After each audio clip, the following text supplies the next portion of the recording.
At the height of its popularity, Chippendale's exotic male dance troupe played to sell-out crowds. People across the country shelled out millions to see them. Then one of the founding partners was murdered, and New York City police were left with no leads. When the suspect finally did emerge, the chase would take the FBI to another continent in the hopes of solving the Backstage murder.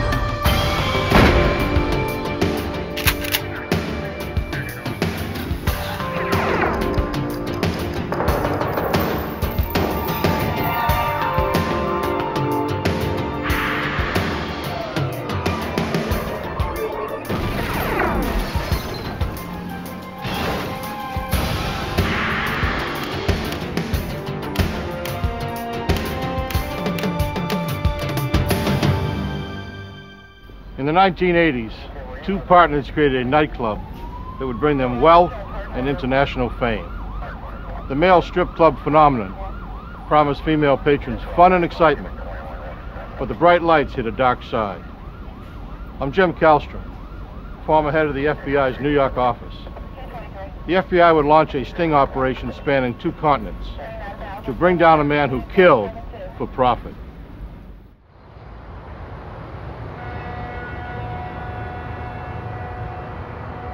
New York City is famous for its show business tradition. Within a 4-block radius of Times Square, hundreds of offices are rented by producers looking for their next hit. One such place was on the 15th floor of a building on West 40th Street. In 1987, it was home to Unicorn Productions. Nick DeNoia was its founder and president. Curiously, the 5-time Emmy Award-winning children's television producer became best known as the producer and vice president of Chippendales, the exotic male dancers. On April 7th, 1987, he was gunned down. Nick. A colleague heard the shot.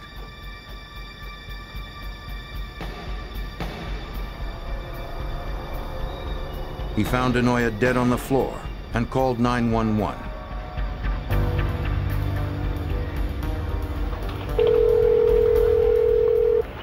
May I help you? Oh, yes. A man has just been shot in my office. Hold on, please. I have to connect you with the ambulance service. Oh, please. Certainly. Emergency vehicles arrived moments later. NYPD crime technicians gathered evidence. They recovered a shell casing from a 9mm automatic weapon. DeNoia's colleague told homicide detective Michael Geddes that a strange man had entered the office just prior to the shooting. He said maybe about a half hour ago, or 45 minutes ago, somebody came into the office and said to him, "Are you Nick?" And he said, "No, Nick is in the other office, and he's busy right now." Without looking up from his work, the associate pointed the man to DeNoia's office. He never saw the stranger's face. The witness told detectives that moments later, he noticed the same man in the bathroom. While he was in the bathroom, he heard this guy leaving the bathroom, and a couple of seconds later, he heard the door to his office open up. And then he heard a gunshot. The last sound the witness heard was the exit door to the stairwell swing open, then close. Detective Geddes traced the killer's path, hoping to find something along the way that would point to his identity. I took down the route that I thought that the shooter might have taken to see if there was any evidence or anything. And I ran down the 15 floors, I believe it was. And when I got down to the end, there was 2 exits. One would lead to the lobby area, one would lead to the freight elevator area. So I exited out of the freight elevator area, then came back in and exited out of the lobby area just to get a feel for the scene. On the ground floor, detectives investigated the freight area. They dusted for prints, but were unable to lift any that were usable. The freight elevator operator had seen a man run through the door and out to the street. Had you ever seen him before? He recalled that the suspect wore jeans and had dark hair. He also gave us the exit of how the fella came out of the building as he exited the building on 40th Street, and when he came out, he made a left towards 8th Avenue. Upstairs, two city detectives arrived with Nick DeNoya's brother Val from New Jersey to identify the body. The men had been close. Val was devastated by the sight of his murdered brother. Afterwards, Val DeNoya came to the precinct to help investigators in any way he could. Nick's brother wanted the case solved as soon as possible. Detective Geddes hoped Val knew something that could provide a solid lead.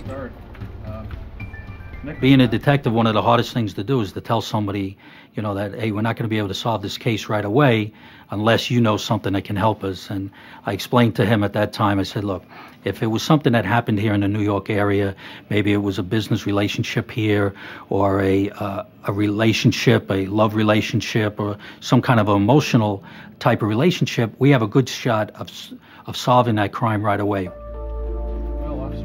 For Val DeNoya, one name came to mind, his brother's business partner, Steve Banerjee. Banerjee had known Nick DeNoya since the early 80s. Val told the detective that his brother met him in Los Angeles. Nick DeNoya had traveled to LA hoping to build upon the success he enjoyed in New York. The five-time Emmy Award-winning producer fielded many offers, but one man in particular was relentless in his pursuit. Steve Banerjee, the East Indian immigrant and entrepreneur who had dreamt up Chippendale's male exotic dance revue, wanted DeNoya to fashion a more refined act. Though ladies-only nights in LA were extremely popular, Banerjee wanted a dance troupe worthy enough to draw audiences in New York and Las Vegas. He believed that Nick DeNoya was the man who could make that dream come true. Val DeNoya said that his brother was reluctant at first, feeling the act was too sleazy. When Banerjee promised him all touring rights and 50% of its proceeds, DeNoya accepted the offer. Nick polished the routine and booked the troupe at Club Magique in New York. The newly styled Chippendales dancers became an instant hit. But shortly after his success, Val told the detective that Nick's relationship with Banerjee had soured. Banerjee demanded a larger percentage of the touring profits, but Nick refused to give in. They were always constantly arguing, and they were arguing about different ends of the business, and, you know, it's just like regular business partners, you know, but they were having trouble. And DeNoya was starting to take his troupe out, and he was going to form a new business. He was doing very well. In the weeks prior to his death, Nick was negotiating touring deals for a troupe he designed to compete directly with Chippendales. Stealing market share from Chippendales could cost Banerjee millions. Val offered the detectives his brother's financial records. NYPD set up surveillance at Nick DeNoya's funeral since detectives suspected he'd been murdered by someone he knew. Nick's brother would help identify as many mourners as possible. Nick's partner, Steve Banerjee, was among those who paid their respects. The following day, investigators phoned Banerjee in California to inquire about his relationship with his late partner. For Detective Geddes, the interview had a subtler agenda than fact-finding. We were trying to get what we call a negative interview, you know, where if he says, no, I had nothing to do with it, we were great friends, and things like that, just to try to disprove things that were starting to be said, so if later on it was involved with him, we could just tie it all together. You know, it's, like I said to you, it's Banerjee a real never pity. contradicted what police already knew. You know, He acknowledged that he and Denoya did not get along and admitted that he was upset that his partner had formed a new dance troupe. Someone who could verify that for you. any help that I can do, officer. do Banerjee let me added know. that on April 7th, the day of the murder, he had been in Los Angeles the entire day. Yeah, you know. That did not rule out the possibility that a hitman had been hired. Thank you very much. But detectives had nothing to prove it. The Denoya family offered a substantial reward for anyone who came forward with information. Police received several calls, but none panned out. We always felt this fellow, Steve Banerjee, had something to do with it, but nobody could really give us any concrete evidence or even steer us in the direction of where we could tie anybody into what happened. Lacking any other leads, the freight elevator operator from Denoya's building provided his description of the man he saw run from the stairwell. Though he had seen him only briefly, police hoped it would be enough to prompt someone else's memory. Pretty much. Police canvassed the lobby of Denoya's office building well into the evening. They asked everyone who worked there if they recognized the sketch. None did. The killer had apparently vanished in the middle of a workday amongst millions of New York City commuters. Well, basically the investigation just, it kind of hit a brick wall. And we really weren't going anywhere with it. We had a sketch that was out there. There was a reward that was out there. There was we even put it on television, trying to get some assistance, figuring if the person that did this was from another state, that somebody would give us the information. But we constantly hit that brick wall, and it wasn't going anywhere. No new leads surfaced. To New York City police, it looked as if the killer had gotten away with murder.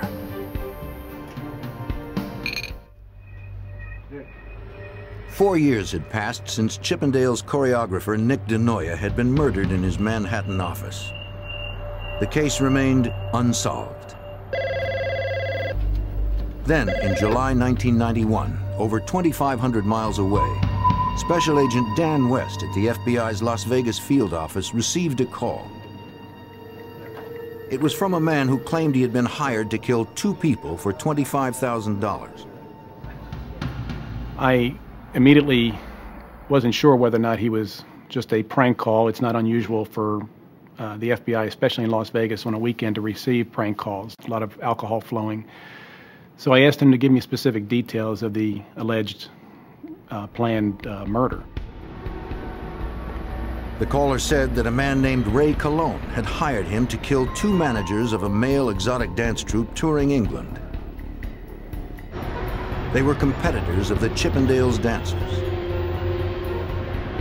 The source said he did not know why Cologne wanted the men dead, but for some reason the would-be hitman had decided not to go through with it. I'm not sure if the source backed out because of Good Samaritan reasons or because he chickened out. He flew to England and then flew back to the United States almost immediately. I think he flew into Los Angeles, then drove to Las Vegas, basically to hide out. The agent told the source to meet him at the office at 5 o'clock the next morning. He needed to somehow confirm the caller's story. He also said that he had worked with the DEA in prior investigations as an informant, and he provided me with the name of a DEA agent in Houston who could vouch for him. The DEA agent confirmed that he had previously worked with the source and insisted that the man was to be trusted. After the FBI arranged protection for the intended victims in England, the informant described the murder plan. Preparations were made a few days earlier at the Los Angeles home of his former landlord, Ray Cologne, the man who had hired him. Cologne led the would-be hitman to his garage, where they met Cologne's brother-in-law, who had recently returned from scouting the victims in England. Look, man, we want this. He told the informant that he could find his targets in the town of Blackpool on July 20th, when the exotic dancers were scheduled to perform there. Because of England's strict gun laws, smuggling a gun in was out of the question. Instead, Cologne instructed the hitman to kill his victims by fatal injection. He mixed a dose of cyanide powder into a small vial. They figured it could be smuggled past customs in a bottle of eye drops. The agent needed something more solid than the statement of one informant to bring in Ray Cologne. He consented to get Cologne on tape. The reformed hitman would call Cologne and pretend that he was still in England. What we were trying to get from the telephone conversations was strong evidence that Cologne was a part of the plan to kill the two intended victims, if not the organizer of the plan. We had the information from the source, but we had to verify that through the tape conversations.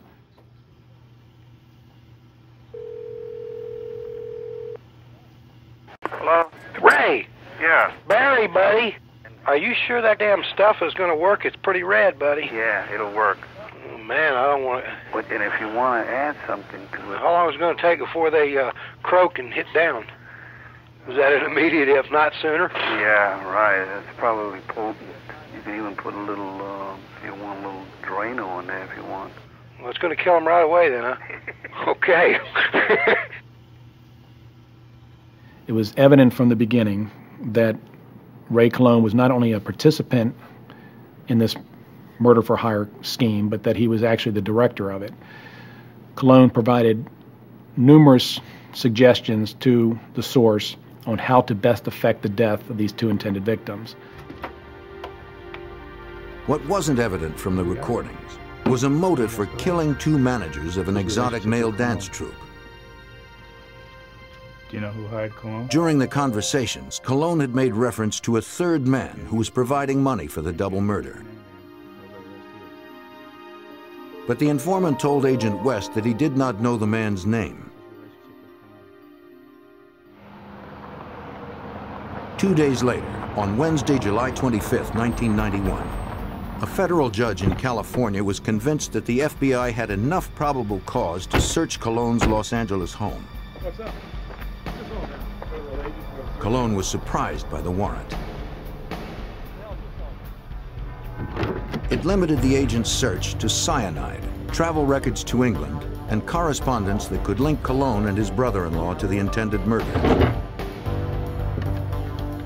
In the bedroom, they found flyers for the male exotic dance tour in England. Let me have a bag, will you?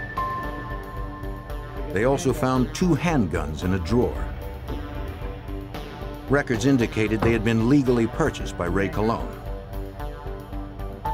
And since the warrant didn't specify weapons, the guns were not seized. In the garage, agents did find something the warrant had specified. A bag filled with cyanide. It corroborated their informant's story. This is what he was talking about. Then, one agent found something that would break the case wide open. During the course of the search warrant, we found Cologne's address book. Special Agent Andy Stefanik from the Los Angeles office was going through that book, and he noticed the name of Steve Banerjee. Agent West also discovered that Steve Banerjee, the well-known Los Angeles owner of Chippendale's nightclub, had called Cologne recently. The toll record showed several conversations, several calls going back and forth between Banerjee and Cologne. In addition, that same day, we received the results of interviews from the British police on the intended victims, and both indicated that Steve Banerjee was the only person they could possibly think of who would have a motive to kill them or would even want to kill them. The 2 managers of the rival male dance troupe believed that Banerjee wanted them dead to stop them from competing with Chippendales. This was the same motive that New York authorities suspected was behind the murder of Banerjee's former business partner, Nick DeNoia. Agents called New York City homicide detective Michael Geddes to find out more about the 5-year-old DeNoia murder. All of a sudden, I got a phone call from the FBI. I really got excited at that point because it was already maybe 5 years, 5.5 years or so. So it looked like we might have the opportunity to give the family their final piece. But neither the NYPD nor the FBI had direct evidence against Steve Banerjee. And agents were still unsure if Cologne would be able to assist the murder investigation. We at that time did not know whether or not Cologne was involved in the Nick DeNoia murder. The composite picture resembled Cologne, but it certainly wasn't a match. Despite their uncertainty about Cologne's role in DeNoia's murder, they had strong evidence against him for conspiracy to commit murder. Faced with stiff jail time, the FBI believed he would talk. Cologne knew that he had to take a hit. There was no question about that. He was caught red-handed in the planning of the murder of 2 individuals. So he had to accept the fact that he was going to go down for some time himself, but that it was going to be a lot less time in jail if he worked with us. On August 2nd, 1991, agents arrested Cologne and his brother-in-law for conspiracy to commit murder. Cologne's arrest would increase the pressure to tell the FBI what he knew about Steve Banerjee and the murder of Banerjee's partner, Nick DeNoia. What the FBI didn't count on was that Cologne's arrest would make Chippendale's owner Steve Banerjee far more elusive.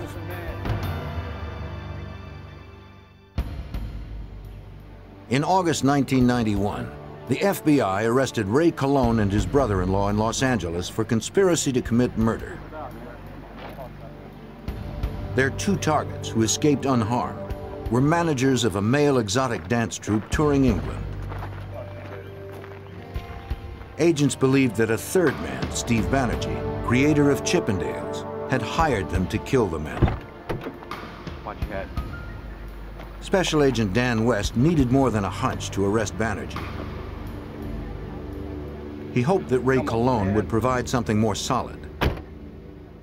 He knew that that his best chances of getting the best deal were to cooperate with the FBI. He had indicated to us that we only had a small fraction of the story. He took a sheet of paper. He said, "Right now you have this, and I can give you the whole page." As agents had suspected, Cologne admitted that Steve Banerjee was the man who had hired him to carry out the murders. He also told agents that the wealthy Chippendale's club owner had ordered the murder of his partner, Nick DeNoia, in New York 5 years before. For consideration of a lighter sentence, Cologne signed a proffer agreeing to help the FBI gather enough evidence to arrest Banerjee. Special Agent Scott Garriola from the FBI's Los Angeles field office learned that Cologne's association with Banerjee had begun by chance over a decade earlier. Cologne had lived and managed an apartment building on the same street where Chippendale's Los Angeles club was. And by being so close in proximity, he would frequent the bar and over the course of time became close friends with Banerjee. Cologne explained that his friend Steve Banerjee had immigrated to the U.S. from India in the early 70s. In 1973, the future millionaire opened a gas station north of the Los Angeles airport.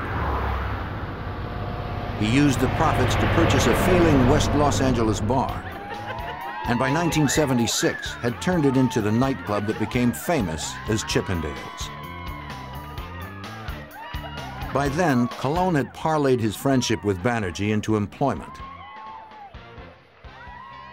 The out-of-work musician was happy to perform any job that Banerjee needed done. Right off the street. One service Cologne provided was arson. Banerjee wanted his competitors eliminated. Colon confided that Banerjee directed him to burn down nearby competition. A disco in Santa Monica was the first target in 1979. 5 years later, Colon torched another club.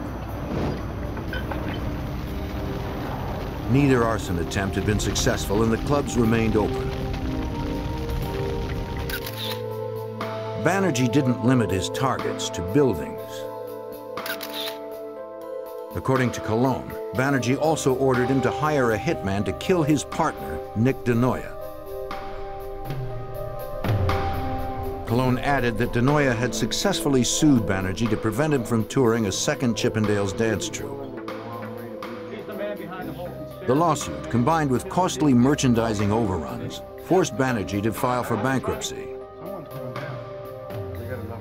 As instructed, Colon hired a hitman 3 months earlier.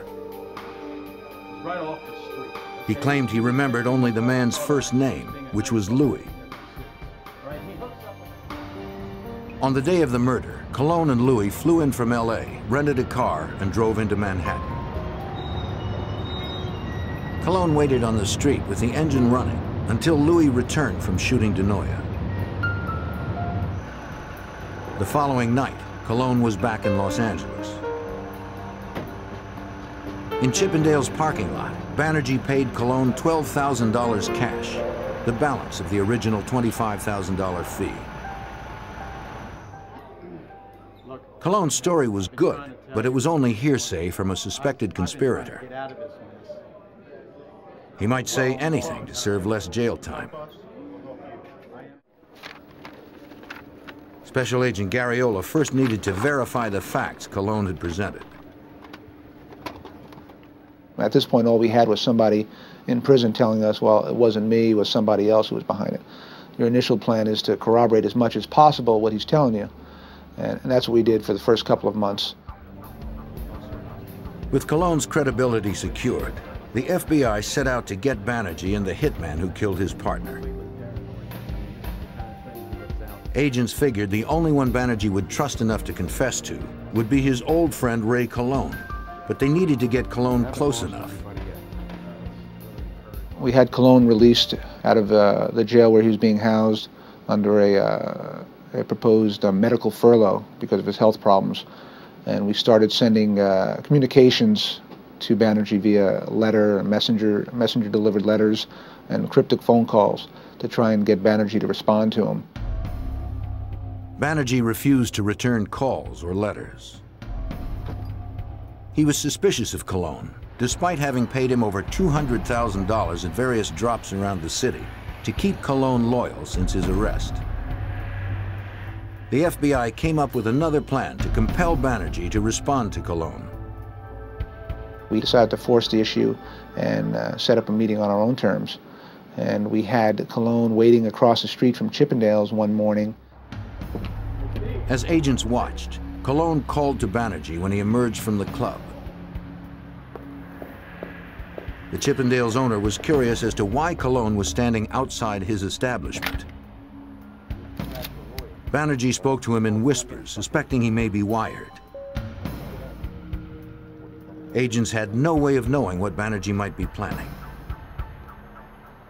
We took several precautions. If he hired somebody else, Colon, to kill somebody, why wouldn't he hire somebody to kill Colon? Hoping to strengthen Banerjee's trust, the released prisoner provided the address of a bar where the suspected murderer was to send more money. Banerjee didn't trust Colon, but he couldn't afford to ignore him. He told Colon to pick up his payment the next evening. Agents set up surveillance on the bar. At about 9 o'clock, agents observed Banerjee stopping in front, checking the address, and then driving away.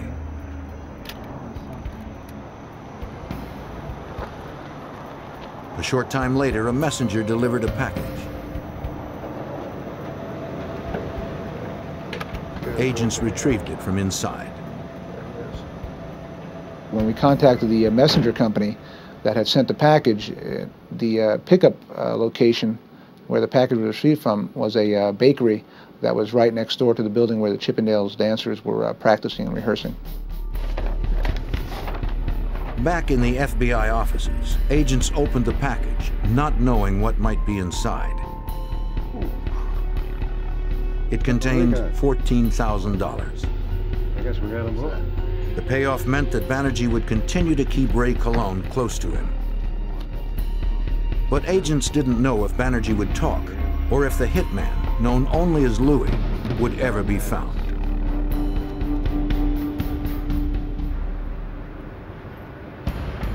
In the summer of 1992, FBI agents continued to surveil Chippendale's club owner, Steve Banerjee.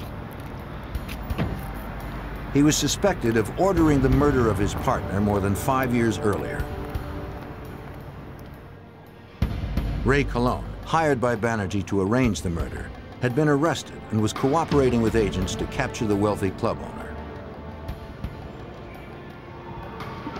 Wearing a wire, Colon met the East Indian entrepreneur at a hotel in Santa Monica, hoping to get his confession on tape. Special Agent Scott Garriola and his team were stationed nearby. Banerjee immediately motioned for Colon to join him in the men's room. When the two of them went into the men's room, and Banerjee told him to be quiet, not to say a word, he searched Colon about 3 times looking for the wire. Agents worried about what the suspected murderer might do to Colon if he found the wire. Colon's life depended on the FBI's skills at concealment. All right? Okay. Banerjee never found the wire, but it was clear that he did not completely trust his longtime friend Ray Colon. Out in the lobby, Banerjee insisted they communicate through notes instead of speaking. Agents recorded only scribbles and whispers. Banerjee wanted to know how much Colon had told the FBI and what they knew about, quote, the deed. Colon knew the deed referred to the murder of Banerjee's partner. The former musician denied that he had said anything to federal agents.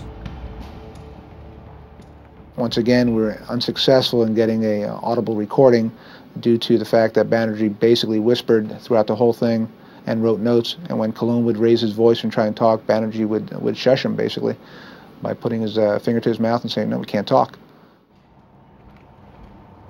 Banerjee gathered the notes and returned to the restroom, this time alone. Despite his doubts about Colon's loyalty, Banerjee handed him another payment, this time in plain view of agents. The package held $30,000, more than twice as much as the first. Unfortunately for investigators, there was nothing illegal about giving Colon cash. On its face, it's basically a loan for attorney fees for Colon. Without the story on tape of how Colon and Banerjee were partners in these crimes, the money basically was not going to be able to do anything for the case. After Banerjee's Mercedes was out of sight, agents hoped to retrieve at least a portion of the notes from the meeting.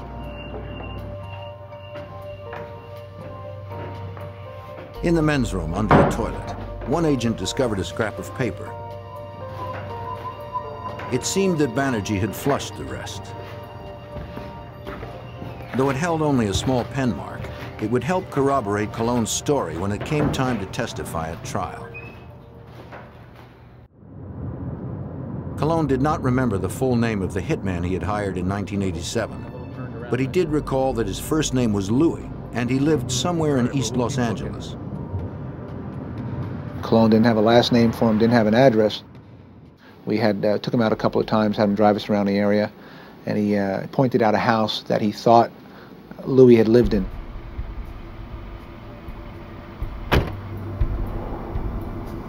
Colon's memory proved correct. The woman who answered the door was Louis's mother. Since she did not know Colon, she refused to tell him where her son was. Cologne told her that he wanted to provide work for him and handed her his card. In a few days, Cologne received a call. Unfortunately, what we came across was Louis' brother, Andy, and we had to establish a relationship with Andy to try and find out where Louis was. So we had Cologne talking to Andy about various things. He needed to hire Louis back for a job, same job he had completed a few years prior. After about a month, Andy finally told Cologne that he could find his brother, Roberto Rivera Lopez, in Los Angeles' county prison. Rivera, whose nickname was Louis, was serving time for possession of narcotics and would be out of jail in a few months. As a heroin junkie, he would need fast cash after his release and wanted to know more about Cologne's offer. Cologne laid the groundwork once again for this new job that he wanted Rivera to help him with. And the plan that we had set in motion was that there was a witness to the homicide in 1987, and that Louis needed to go back and take care of that witness. Near the end of 1992, Cologne met with the hitman for the first time in 5 years. With their conversation being monitored, the FBI informant slowly drew Louis Rivera in, detailing a new murder plot. If the FBI ever hoped to get the hitman confessing on tape, it had to be now. His release date on the charge he was incarcerated for was, I believe, January 17th of '93. We were running up against the clock. And one of our concerns was that, we had laid the groundwork for Cologne and Rivera, that when Rivera got out, he was supposed to contact Cologne to go and kill this witness. Agents' worries were laid to rest. On Christmas Eve 1992, Rivera described his role in the murder of Nick DeNoia. At 3:30 p.m. on April 7th, 1987, Louis arrived on the 15th floor of DeNoia's building disguised as a messenger. The place was empty except for one man in the outer office.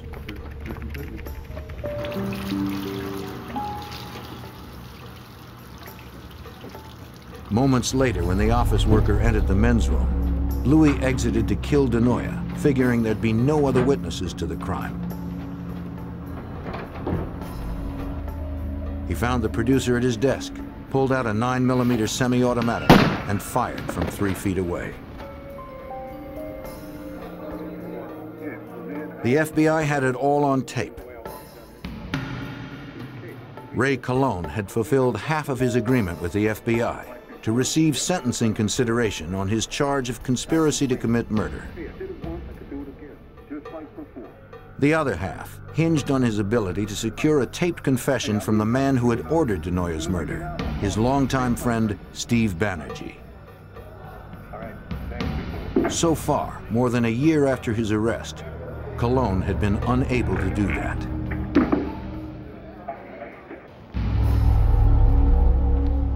By January 1993, the FBI's cooperating witness, Ray Cologne, had been unable to convince murder suspect Steve Banerjee to discuss aloud the crimes they had planned together. They had met several times, but Banerjee had been too paranoid or too clever to be recorded. At one meeting, Banerjee suggested he'd help Cologne hide out overseas. Special Agent Scott Garriola and his team used Banerjee's suggestion to form a new plan. Perhaps Banerjee could be lured overseas to talk to Cologne on foreign soil. I don't think it was too difficult on Banerjee's part to accept the fact that Cologne was going to go overseas. I mean, he wanted to be rid of Cologne. He knew Cologne was the only person that could tie him into these various crimes dating back to 1979. Since Cologne was still on Banerjee's payroll, agents believed it was likely that he would visit Cologne in person to be certain that Cologne had what he needed for an extended stay. Banerjee wanted Cologne out of his life permanently. The FBI selected Rome as their destination, since Italy's laws and police force are well adapted to surveillance investigations. Agents made extensive preparations before they arrived. We acquired a phony United States passport for Cologne and an alias name, which you would expect someone who's on the run, a fugitive in another country, to have some kind of phony documentation. So we acquired that. We also entered Cologne into the nationwide crime computer as a fugitive. So in the event Banerjee had some kind of private investigator or someone check the computer, it would show that there was a warrant out for Cologne's arrest because he was now a fugitive. With the cooperation of the Italian authorities, the FBI secured an apartment for Cologne in Rome that was wired for recording. When everyone was assembled, Cologne placed a call to Banerjee in California. The East Indian murder suspect understood that Cologne would use the code name Mr. Underwood when he called. Yeah. Hey, this is Mr. Underwood. How you doing, Steve? Fine. So when can you come and discuss the particulars? I cannot go to Italy, but I can go to Switzerland. How about Zurich? Can you come to Zurich? No, that's impossible. Why can't you go to Italy? I know visa. Huh? It takes a month to get it. There was a problem with Banerjee coming to Rome since he was not a United States citizen. He claimed he was not able to obtain a visa in time to enter Italy, and he wanted initially to meet us up by the Italian-Swiss border. Banerjee finally agreed to meet Cologne in Zurich, Switzerland. The FBI had only a short time to make the new arrangements. It was quite a challenge to get everything accomplished. Basically, this was a Friday, I believe, and it was basically one day since no one worked on a weekend back in the States.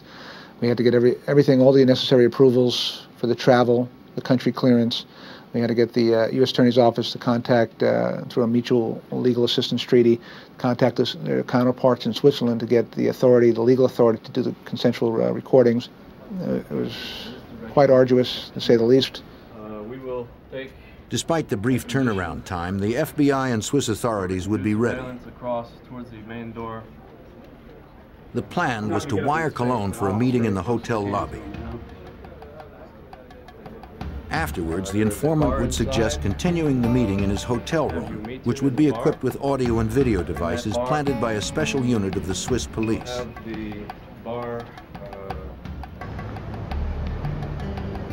Two adjoining rooms were booked in a downtown Zurich hotel. One room they wired for picture and sound. The room next door would hold the monitoring equipment. Agents hoped that this time, their efforts would finally be rewarded with Banerjee's confession on tape. From the time of his arrival at the Zurich airport, Steve Banerjee would be under constant police surveillance. The plan was for Cologne to call Banerjee and arrange a meeting in another hotel late in the afternoon.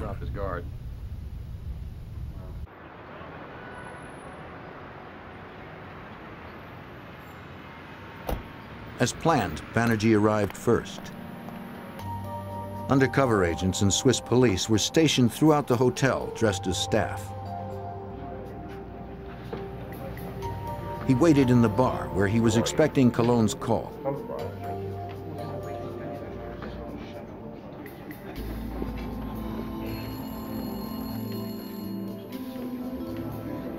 On cue, the phone rang. Cologne was on his way. This was the FBI's best chance to get the recording they had long awaited. To be sure Banerjee's voice was taped clearly, they hid the wire inside Cologne's outermost layer of clothing, his coat. But Cologne seemed nervous and removed his coat when he arrived. As a result, investigators could no longer hear the conversation. Years of pursuit hung in the balance. It seemed unlikely that Banerjee would agree to meet Colon again anytime soon. We had ourselves a major problem. So what I initially did was, since I was monitoring the conversation from the outside, I went into the doorway of the restaurant, and hopefully in Colon's line of eyesight, and I took my jacket off a couple of times, hoping he would get the idea to put his jacket on. Nobody's going to come back as. Okay. The receptionist. But the agent couldn't get Colon's attention. Testimony isn't going anywhere. The informant was apparently too nervous to look anywhere except directly at Banerjee. The Swiss police, they came to our rescue. They went in there and they closed the whole restaurant down. They went in and talked to the owner of the manager of the restaurant, said, "Hey, we got a little problem. We need to shut this restaurant down." Fortunately, there weren't too many customers in there, and basically they closed the restaurant down, which forced Colon and Banerjee to leave the restaurant. After moving to a noisier bar in the hotel, Colon suggested they'd be more comfortable relaxing in the room where Colon was staying. Colon arrived first. He was met by a Swiss technician who attempted to strip the wire from his jacket before Banerjee arrived. Colon's device was an unnecessary risk since the room itself was wired. We didn't know what Banerjee was going to do once the two of them were in the hotel. They had gone from a public place to strictly a private place, and we were a little concerned at this point for what Banerjee may have up his sleeve. Undercover agents alerted the surveillance team that Banerjee had arrived on Colon's floor. The Swiss tech retrieved the wire and stepped into the adjoining room.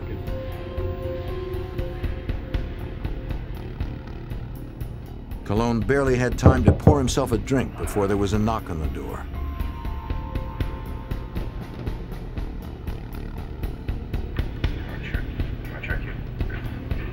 The first thing Banerjee did was check Colon for wires. He found none and began to relax. Colon poured him a drink. Okay. Then his old friend opened up. In broad daylight, downtown Manhattan. Banerjee felt comfortable enough to talk about murdering his partner. He mentioned the $25,000 he paid to commission the deed. He also made comments about the men in England that he ordered killed. He even talked to Colon about the arsons he had paid for back in 1979. After 5.5 years and 6,000 miles from the crime scene, the FBI's perseverance had finally paid off. At last, they had it all on tape, and Colon earned himself an early parole. That was the coup de grace right there. That was it. We got exactly what we needed. We pretty much corroborated Colon, down to every I, dotted I, and every T that Colon had told us. On September 2nd, 1993, outside his Chippendales club in Los Angeles, Steve Banerjee was arrested for racketeering and first-degree murder. Facing life in prison, Banerjee's defense team offered the state's attorneys terms for an agreement. Banerjee would plead guilty to the charges and forfeit his interest in Chippendales for consideration in sentencing. New York State accepted, suggesting 26 years in a maximum security facility. But to Banerjee, the punishment was too severe. On the day of his sentencing in October 1994, he was found hanged in his cell. Michael Geddes, the New York City detective who investigated Nick DeNoya's murder 6 years earlier, was glad to see the case closed. Ever since Steve Banerjee was arrested and Colon confessed, what happened is I saw that Val DeNoya, the brother, and his wife actually change. You could see the peace in their face. You could see the smile coming back into their life. Steve Banerjee had immigrated to the United States to fulfill his dreams of success. Blinded by his pursuit, he confused power and the accumulation of wealth with the American dream.